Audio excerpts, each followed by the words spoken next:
I think ToupTek looked at this and said, "Does it come in black?" I think I have to agree with Bruce Wayne, black does look cool. An astrophotography control unit that allows you to use any of your equipment? Sign me up. My name is Ali Al-Abaidli and welcome to Astra Pharma. The ToupTek AstroStation is a direct competitor to the ASIair. However, it does not limit you to use the company's own equipment. How I got my hand on one of these so early before the official release date is a story worthy of an Oscar movie. Basically, I had some friends in China who were willing to send this to me. I was of course very excited when I unboxed it when it first arrived, and the unboxing experience itself was very satisfying. As you can see, the cover slides up smoothly, very reminiscent of an Apple product. And then we have the unit itself, but before we look at it, let's look at the included cables. We have a smaller box inside of the bigger one, which includes all the cables. Firstly, we have a very sturdy looking USB 3 cable that you can use for your cameras, for example. And then we have a bunch of other power cables. We have 4 DC power cables, your typical 2.1 DC cables.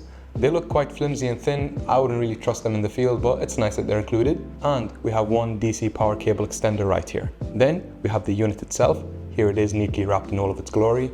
And then we have the Wi-Fi antenna, and what I first thought was a USB flash drive turned out to be a Wi-Fi dongle. It's actually incredible how similar to the ASIair Plus it is. Here's both units together, and as you can see, 99.9% of the differences are aesthetic. The only hardware difference that I can discern is that the AstroStation uses the regular SD cards while the ASIair Plus uses the micro SD cards. Here's the AstroStation mounted to my telescope right here. It is so similar to the ASIair Plus that I used the same mounting, the same cable management. I had no problem switching between the two. In terms of the app, it hasn't been officially released yet. And when I first got the AstroStation, I thought that it was going to be a useless brick to me because the app is not available in the Play Store or in the iOS Store, the App Store. But through some contacts in China, I was able to get the APK sent to me. I copied it to a USB flash drive, borrowed my dad's Android tablet, installed the app, and was able to get going. In a minute here, I'm going to show you my first session with the ToupTek AstroStation.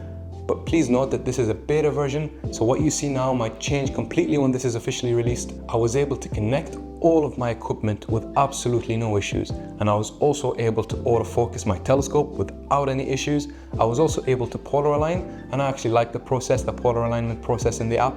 I was able to select the target, to slew to it, and to center it with absolutely no issues. However, this was as far as I was able to go because the guiding module still needs work. It has some issues. It wasn't able to calibrate properly, and it wasn't able to send proper guide pulses to my mount. So the guiding module currently is broken, but fear not, like I said, this is a beta version. The app hasn't been officially released yet. The product hasn't been officially released yet in the West. So everything that you saw in this video is simply the blueprint of what you're gonna see in the future when the app is officially released and when the product officially comes out. It took a lot of twisting and turning for me to get this product into my hands, so I would appreciate it if you liked, comment, and subscribed. I hope you guys enjoyed this video. I hope you guys are excited about this ToupTek AstroStation as I am. It's still a very immature product when compared to something like the StellarMate or the ASIair Plus. However, that does not mean that in the future, this is not going to be a big player in the astrophotography game. This has been Astra Pharma, and thank you for watching.